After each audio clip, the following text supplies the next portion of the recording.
Las murallas del Vaticano han permanecido durante siglos. Testigos secretos que se extienden más allá de la memoria, más allá de la memoria, más allá del alcance de los ojos comunes. Al caminar por sus pasillos, uno siente el peso de la historia presionando como una niebla espesa con susurros que parecen feras a la propia piedra. Los edificios antiguos respiran tan las vidas de quienes vinieron antes. Cada arco, cada relieve talado, un testamento de devoción, poder y conocimiento oculto. Las sombras danzan saber, los fríos pisos de mármol, parpadeando a la luz de las antorchas de aquellos que se mueven sin ser vistos, lavando mensajes nunca destinados al mundo exterior. Mos a la delico de los pasos, hey un mamulo, un silencio deliberado, pasado, que cuba al corazón del Vaticano. Isaque, en estos pasillos laberínticos, donde las historias del conocimiento prohibido perduran. Aquí el mismo airpers cargado, vibrando con verdades largamente ocultas, verdades que el mundo no está preparado para enfrentar. Las paredes mismas guardan, recuerdos de confesiones murmuradas, y reuniones clandestinas de pergaminos y tomos encerrados, sus páginas amarillentas pero, en potentes con revelaciones que podrían sacudir los cimientos de la fe y la historia por historia. Es en esta oscuridad silenciosa donde nuestro guía, un ex sacerdote cuya vida estuvo dedicada a guardar estos secretos, de un paso adelante. Su voz liva empezó, un temblor de urgencia pero también de calma reflexión. Oh hey cosas comienza, con los ojos brillando con miedo y reverencia, a que nunca debemos revelar. Verdades que han estado ocultas durante siglos, enterradas bajo capas de doctrina y silencio, mantenidas lejos de aquellos que no están preparados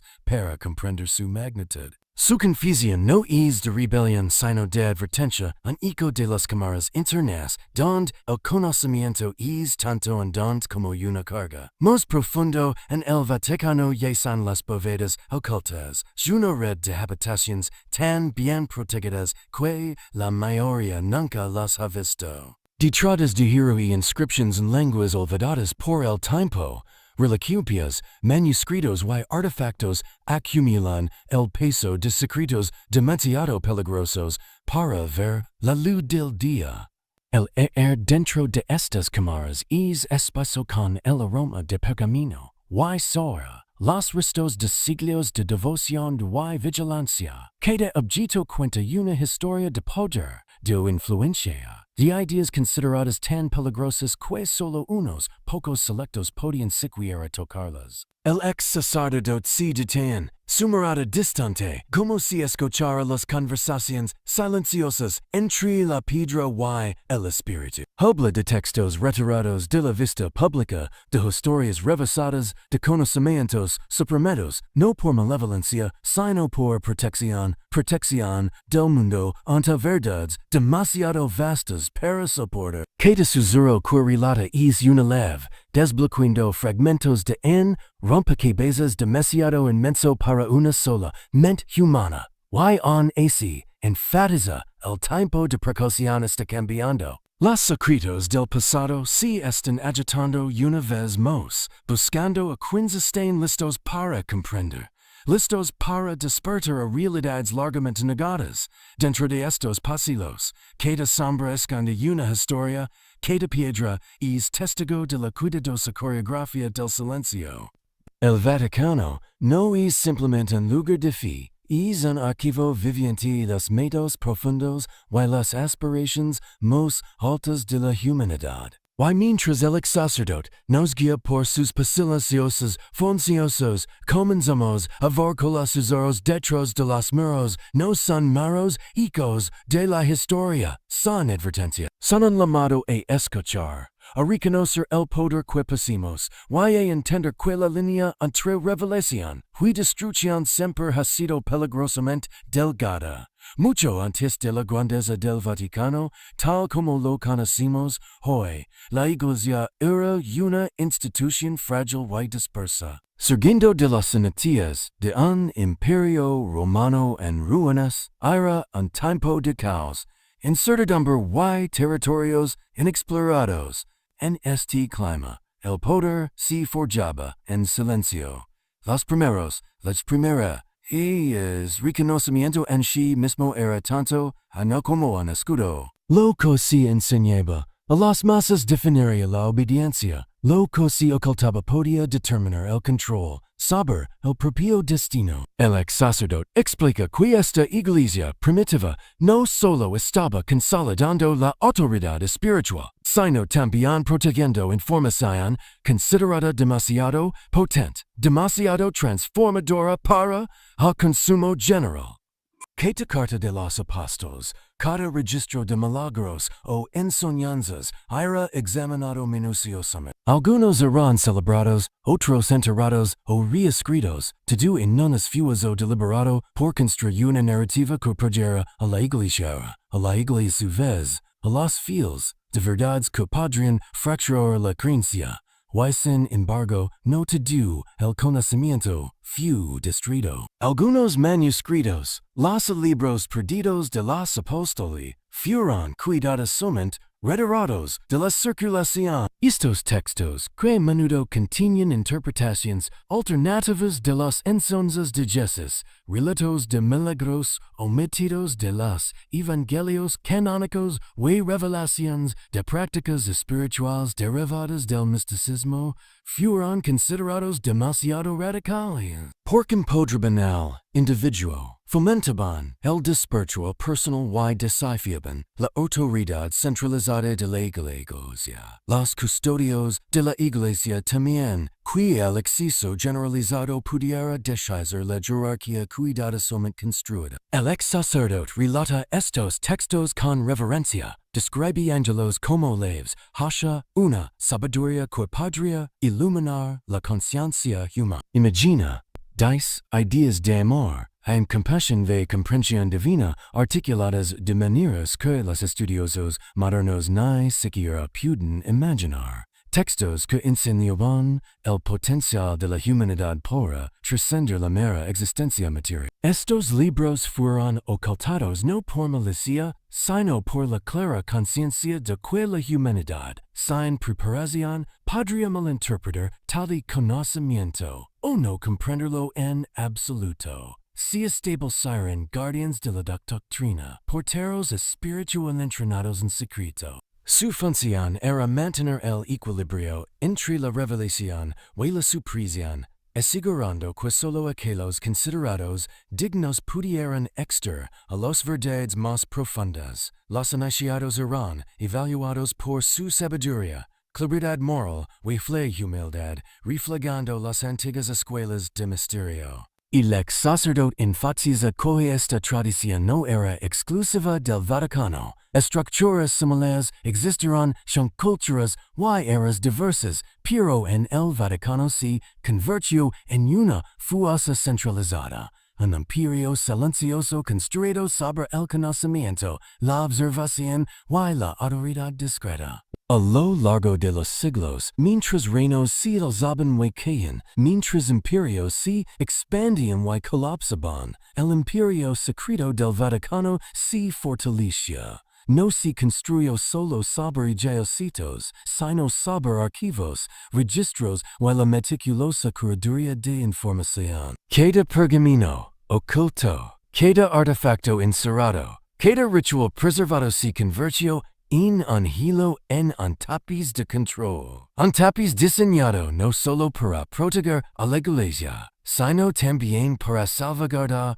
a la humanidad de fuerzas para las cuales aún no estaba preparada. Y sin embargo, con la consolidación de este poder surgieron tensiones. Aquellos que buscaban la verdad para el propio esclarecimiento a menudo chocaban con el deseo institucional de control. Surge conflicto entre la revelación y la autoridad. Entre la libra bosqueda del conocimiento y la cuidadosa orquestación de lo que podía revelarse, Shias luchas irán sutias, ocultas bajo capas de ceremonias, doctrinas y jerarquías, pero moldearán las mismas cimientos de la iglesia. La voz del sacerdote, si viulo solemne al hablar del costo. El conocimiento que podría haber elevado a la humanidad, Funko también insinua un propósito mayor. El equilibrio entre revelación y una medida de protección, destinada a preservar tanto a la Iglesia como a la humanidad de sí misma. O comprender el nacimiento de este imperio secreto, vislumbramos un Vaticano que no es simplemente una institución de adoración del conocimiento, un depósito de lo extraordinario y un lugar donde el silencio tiene tanto peso como la escritura. El poder de un silencio no fue ocioso, fue deliberado, intentional y eterno. Bojo las piedras antiguas del Vaticano, ocultas de los ojos de peregrinos y turistas por igual, y es una biblioteca secreta, un lugar que el ex sacerdote describe como un silencio cargado de verdad reprimida. Es un laberinto de pasillos, bóvedas y cámaras, lleno de pergaminos, códices y manuscritos que el mundo nunca debió ver. Aquí el tiempo per suspendido. El air mismo es pesado con el peso de los siglos. El aroma de pergamino envejecido, madera pulida y cera de vela permanece en cada rincón. Un recordatorio sutil de que el conocimiento puede ser tanto sagrado como peligroso. El ex sacerdote recuerda su primer descenso a este archivo oculto. La luz de los antorchas danzando sobre las paredes de piedra revelaba estantes que parecían extenderse eternamente, apelados con manuscritos, cuyo contenido había sido borrado deliberadamente de la conciencia pública. Cada texto era un susurro de un mundo olvidado. Una sombra de verdades que una vez moldearan civilizaciones, algunos describían rituales y doctrinas demasiado poderosas para la comprensión común. Otros contenían visions, profecías o relatos históricos contradicen la narrativa oficial de la Iglesia. Entre estos textos prohibidos había crónicas que la Iglesia nunca divulgó, registros de eventos y enseñanzas que ser revelados podrían haber desafiado la autoridad de los líderes religiosos o alterado los mismos cimientos de la fe. Menciona cartas escritas por los primeros apóstoles, describiendo viajes espirituales y intuiciones cósmicas que el canon omitió. Había diarios de monjes que detallaban sociedades secretas, rituales de intercambio de conocimiento y iniciaciones que evocaban las antiguas escuelas de misterio. Cada documento estaba meticulosamente catalogado, preservado por el oculto, como si la propia Iglesia fuera consciente de que la revelación sin preparación podría conducir al caos. Luego estaban los mapas del mundo precristiano.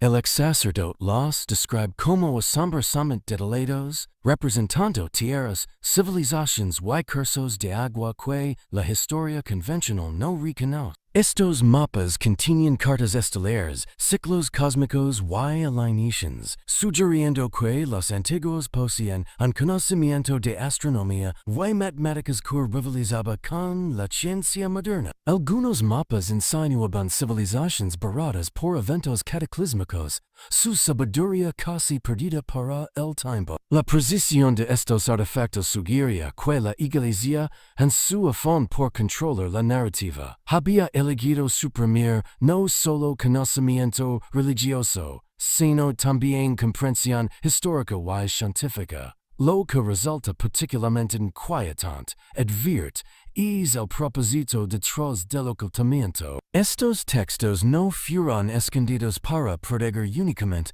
el poder político. Fueron ocultados porque su contenido tenía el potencial de despertar la conciencia. Un solo individuo no preparado y enfrentado a estos manuscritos podría experimentar un cambio de paradigma tan profundo que podría alterar el orden social, Cuestionar creencias de larga data o incluso poner en peligro su propia vida si los malinterpretaba. El ex sacerdote recuerda momentos cuando fragmentos de conocimiento se filtraron accidentalmente a lo largo de los siglos. Eruditos, exploradores o sacerdotes decidentes tropezaban con indicios de sabiduría prohibida solo para que sus descubrimientos fueran suprimidos, desacreditados o destruidos. Compara esto con un sutil juego de ajedrez de siglos, donde cada movimiento equilibraba cuidadosamente revelación, verdad y seguridad. También estables paralelos con la narrativa de la Atlántida, el archivo del Vaticano, como la civilización perdida, guarda conocimiento de un tiempo su humanidad se temblaba al borde de su propio potencial y destrucción. Los artefactos y manuscritos bajo el Vaticano actúan como advertencia, y mapa, recordatorios de que el poder espiritual o tecnológico puede conducir al colapso. Cada rincón del archivo percibivo dice, resonando con la energía de quienes habían protegido su contenido. Había textos escritos en lenguas olvidadas hace mucho tiempo, símbolos que parecían resonar en la mente más con el ojo, y diagramas que transmiten ideas más allá de la comprensión convencional. La biblioteca no era solo un depósito, era un archivo viviente, una prueba para quienes se atrevían a entrar, desafiando el intelecto, la moralidad y la humildad de cada visitante. En esencia, los textos prohibidos del archivo del Vaticano eran un espejo de la propia humanidad, capaces de iluminar el más alto potencial o revelar las vulnerabilidades más oscuras. Eran recordatorios de que el conocimiento nunca es neutral. Conlleva consecuencias, responsabilidad historia para quienes comprenden, estos manuscritos podían inspirar transformación. Para quienes no estaban preparados, eran peligrosos más allá de toda medida. El ex sacerdote Cierres capituló con una advertencia, los secretos del archivo están despertando. Una era de información instantánea y omnisciencia tecnológica. El conocimiento oculto que una vez estuvo seguro bajo bóvedas de piedra ahora se agita en la conciencia colectiva. La humanidad se acerca al umbral que las antiguas una vez enfrentaron, la elección entre la iluminación y la destrucción. Bajo las antiguas piedras del Vaticano, oculto de los ojos de peregrinos y turistas por igual, se encuentra una biblioteca secreta, un lugar que el ex sacerdote describe como un silencio cargado de verdad reprimida. Es un laberinto de pasillos, bóvedas y cámaras, lleno de rolos, códices y manuscritos que el mundo nunca debió ver. Ali, el tiempo suspendido, el mismo es pasado con el peso de los siglos. El aroma de pergamino envejecido, madera pulida y cera de vela perdura en cada rincón. Un recordatorio sutil de que el conocimiento puede ser tanto sagrado como peligroso. El ex sacerdote recuerda su primer descenso a este archivo oculto. La luz de las antorchas danzando sobre los muros de piedra revelaba estantes interminables, repletos de manuscritos cuyo contenido había sido borrado deliberadamente de la conciencia pública. Cada texto era en susurro de un mundo olvidado, una sombra de verdades que alguna vez dieron forma a civilizaciones. Algunos describían rituales y doctrinas demasiado poderosas para la comprensión común. Otros contenían visions, profecías o relatos históricos que contradecían la narrativa oficial de la Iglesia. Entre estos textos prohibidos había crónicas que la Iglesia jamás publicó. Registros de eventos y enseñanzas que desorrevelados. Frederian Haber desafiado la autoridad de los líderes religiosos o sacudido los mismos cimientos de la fe.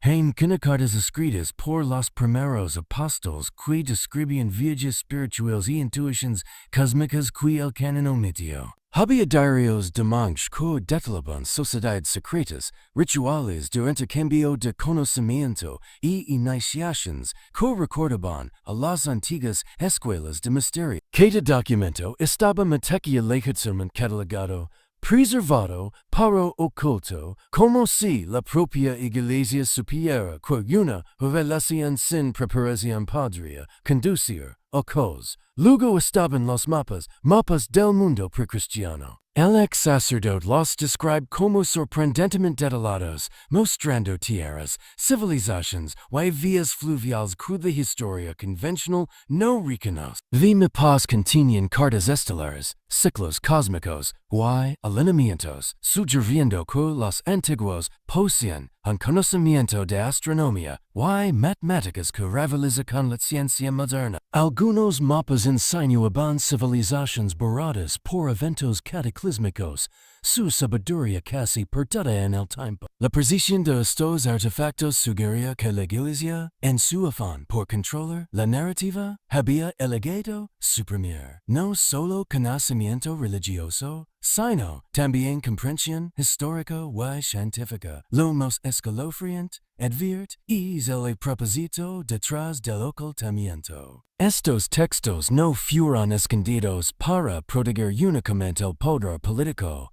Fueron ocultados porque su contenido tenía el potencial de despertar la conciencia. Un solo individuo no preparado podría experimentar un cambio de paradigma tan profundo que podría perturbar el orden social, cuestionar creencias arraigadas o incluso poner en riesgo su propia vida si las malinterpretaba. El ex sacerdote recuerda momentos en que fragmentos de este conocimiento se filtraron accidentalmente a lo largo de los siglos. Eruditos, exploradores o sacerdotes deciden tropezar con pistas de esta sabiduría prohibida solo para que sus descubrimientos fueran suprimidos, desacreditados o destruidos. Lo compara con un sutil juego de ajedrez de siglos, donde cada movimiento equilibra cuidadosamente revelación y restricción, verdad y seguridad. También traza paralelos con la narrativa de la Atlántida, el archivo del Vaticano, como la civilización perdida.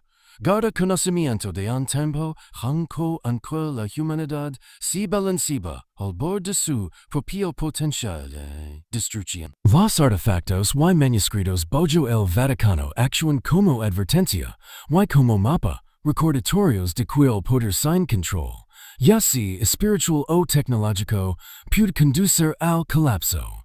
Cada rincón del archivo perece vivo, resonando con la energía de aquellos que habían prodigado su contenido. Había textos escritos en lenguas mucho olvidadas, símbolos que parecían vibrar en la mente más que en los ojos, y diagramas que transmiten ideas más allá de la comprensión convencional. La biblioteca no era solo un depósito. Era un archivo viviente, una prueba para quien se atrevían a entrar, desafiando el intelecto, la moralidad de cada visitante. En esencia, los textos prohibidos del archivo del Vaticano eran un espejo de la humanidad misma, capaces de iluminar el más alto potencial o de revelar las más oscuras vulnerabilidades. Recordaban que el conocimiento nunca es nuestras responsabilidades y el peso de la historia. Para quienes lo entendieran, estos manuscritos podían inspirar transformación. Para los no preparados, eran peligrosos más allá de toda medida. El ex sacerdote cerra este capítulo con una advertencia. Los secretos del archivo están despertando una mirada de información instantánea y omnisciencia tecnológica. El conocimiento oculto que antes descansaba seguro vedas de padra se agita en la conciencia colectiva. La humanidad se acerca a un umbral que los antiguos enfrentarán una vez. La elección entre la iluminación y la destrucción. El ex sacerdote se inclina más cerca, su voz vagueando como si temiera que las paredes mismas escucharan. Lo que estoy a punto de decir, y nunca estuvo destinado a llegar al público. Estas son verdades coigeses enseño, verdades borradas, oscurecidas y ocultas bajo capas de doctrina durante siglos. Describe enseñanzas que van mucho más allá de las parábolas morales para los fieles. Jesús asegura, habló del funcionamiento interno del alma humana, de la naturaleza vibracional de la realidad, fe de los reinos invisibles que coexisten junto al mundo material. Enseñó que la verdadera salvación no se encontraba en la obediencia ritual, sino en despertar la chispa divina latente dentro de cada individuo sur. Este conocimiento, sin embargo, representaba una amenaza para quienes ocupaban posiciones de poder jerárquico. Si se difundía ampliamente, podría haber socavado la autoridad de sacerdotes, obispos y gobernantes que dependían del control de la creencia para mantener el orden. El ex sacerdote de Evangelios Secretos, perdidos para la historia, oficial que describen los viajes de Jesús a Egipto, donde estudió con místicos herméticos.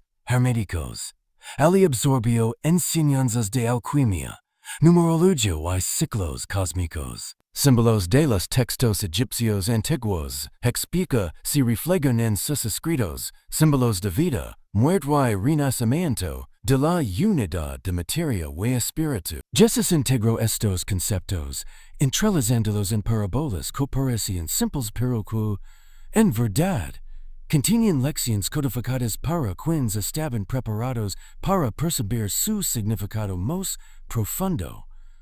Las influencias gnósticas son centrales en estas enseñanzas esotéricas. Según el ex sacerdote, las primeras sectas cristianas que seguían de cerca a Jesús registraron estas lecciones en manuscritos, ahora ocultos o destruidos. Estos textos enfatizaban el conocimiento, gnosis, sobre la fe ciega, alentando la experiencia espiritual personal en lugar de la dependencia de intermediarios. La humanidad, explica, debía despertar a su propio potencial divino pero solo gradualmente cuando estuviera lista. ¿Por qué entonces se suprimieron estas enseñanzas? Fue respuesta del ex sacerdotes escalofriantemente miedo.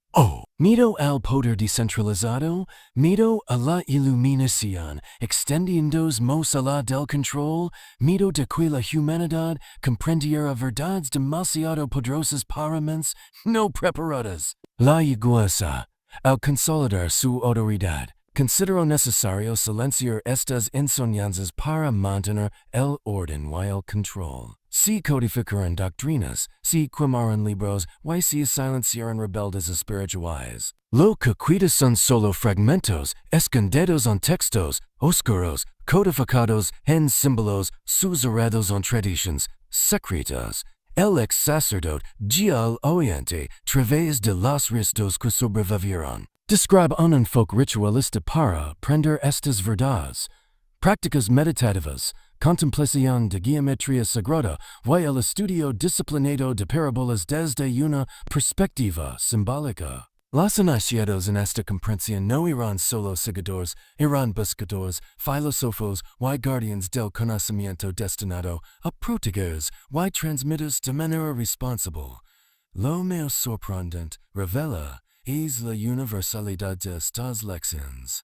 En culturas y continentes distintos existen tradiciones esotéricas similares, textos sumerios, rolos herméticos y incluso mitos atlantes, todas convergiendo en los mismos principios de sabiduría, equilibrio y la naturaleza sagrada de la conciencia. Las enseñanzas de Jesús, por lo tanto, no eran aisladas, formaban parte de un esfuerzo global y antiguo para guiar a la humanidad hacia la iluminación, mientras se protege contra la autodestrucción. El ex sacerdote es una pasa, luego habla del costo de estos secretos. Aquellos que se acercaron demasiado, dice, a menudo enfrentaron persecución, exilio o muerte. La supresión fue despiadada, no meramente ideológica, la Iglesia empuñó el miedo como arma para mantener el silencio. Sin embargo, la esencia de las enseñanzas sobrevivió en manuscritos ocultos codificados y las tradiciones orales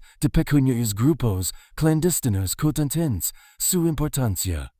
Enfatiza que la humanidad moderna ahora se acerca a un umbral similar al de los tiempos antiguos. Tenemos tecnología que refleja el poder transformador que alguna vez poseyeron civilizaciones iluminadas. El potencial de creación y destrucción es inmenso. El conocimiento esotérico de Jesus alguna vez suprimido ofrecía un marco para navegar desafíos morales, espirituales y tecnológicos, pero esgo permens. El conocimiento sin sabiduría puede conducir a la ruina. En conclusión, el ex sacerdote advierte que las enseñanzas perdidas no son meras curiosidades históricas, son verdades vivas, leves para entender el espíritu humano, el cosmos y el delicado equilibrio entre poder y sabiduría. Ignorarlas es arriesgar repetir los errores del pasado. Estudiarlas sin preparación es coquetear con peligros para los que la humanidad quizá no esté lista. El conocimiento perdido de Jesus es un espejo que refleja tanto las alturas del potencial humano como las sombras de nuestra arrogancia. Plantea la pregunta definitiva: ¿ascenderemos para reclamar nuestra herencia espiritual o queremos como lo hicieron civilizaciones anteriores cegadas por la ambición, el miedo y la ignorancia? Ocultas en lo más profundo de los laberínticos pasillos del Vaticano existen sociedades secretas que han perdurado durante siglos, conocidas solo por unos pocos privilegiados. El ex sacerdote explica que estos grupos se fundaron para salvaguardar conocimientos demasiado poderosos o demasiado peligrosos para ser revelados al público, y piénsalos como guardianes de la alma, susora, a custodios de una sabiduría destinada a guiar, proteger y, a veces, impedir que la humanidad se destruya a sí misma. Son, revela que la hermandad de la lava negra es una de las más antiguas y enigmáticas, inspirada, dice, en relatos de supervivientes de la Atlántida, ecos de civilizaciones perdidas en el tiempo. Poseen fragmentos de un conocimiento considerado demasiado desestabilizador para ser revelado. Sus rituales, envueltos en secreto, están diseñados para cultivar discernimiento, humildad y la capacidad de manejar la verdad con responsabilidad. La ley negra no es solo un símbolo, representa el acto de abrir las puertas de la sabiduría prohibida, un puente entre lo visible y lo invisible, lo conocido y lo inefable. Luego habla de la paradoja jesuita, una institución que históricamente encarna tanto la preservación como la supresión del conocimiento. Los jesuitas fueron enviados a los rincones más remotos del mundo como estudiosos, científicos, distintum meticulosamente las ciencias, religiones y costumbres de civilizaciones desconocidas para Europa. Poseían una comprensión extraordinaria de astronomía, matemáticas y filosofía natural. Pero esa misma sabiduría les permitió moldear narrativas, influir en poderes políticos y asegurar verdades jamás vieron la luz. No eran solo sacerdotes, afirma el ex sacerdote, eran custodios y, a veces, censores de la propia historia. Dentro de estas sociedades, las ceremonias rara vez son vistas por ojos externos. Estas ceremonias ocultas cumplen múltiples propósitos: iniciación, alineación espiritual y el refuerzo discreto de la responsabilidad ética. Sus ritos evocan las antiguas escuelas de misterio, los círculos pitagóricos, el culto de Mitra y las iniciaciones de luces, destinadas a despertar la conciencia, a la vez que protegen conocimientos peligrosos de mentes no preparadas. El ex sacerdote describe salones iluminados por velas, ecos de cantos resonando contra muros antiguos, y rituales que invocan ciclos cósmicos, alienaciones celestes y la interacción entre materia y espíritu.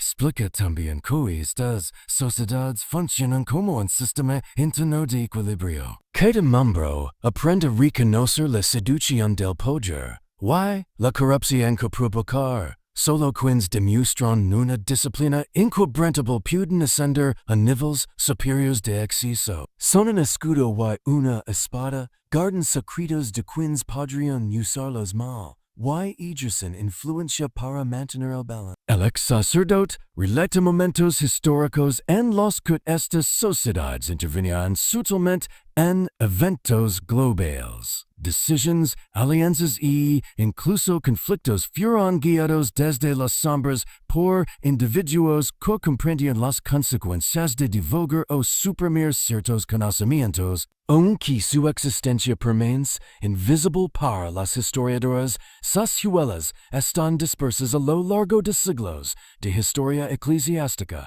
cambios políticos y evolución filosófica. Sin embargo, estas sociedades tampoco están libres de conflicto. Surgen factions, interpretations, divergence y tensions internas, reflejando las fracturas que destruyeron civilizaciones antiguas, incluida la mítica. El ex sacerdote virt que la ambición humana es un riesgo constante, el conocimiento que protegen tiene el poder de elevar o destruir.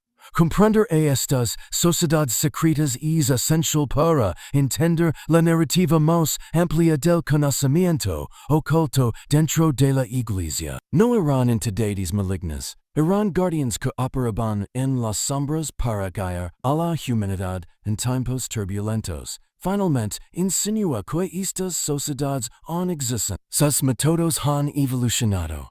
A los rituales antiguos se mejora la inteligencia moderna. La comunicación global y una influencia discreta en redes internacionales. Pero su misión sigue siendo la misma: proteger a la humanidad de repetir errores del pasado, asegurar que el conocimiento sea utilizado con responsabilidad y mantener el equilibrio entre iluminación y destrucción. La advertencia del ex sacerdote es clara: las sociedades excultas no son reliquias del pasado. Siguen activas, silenciosas y profundamente influentes.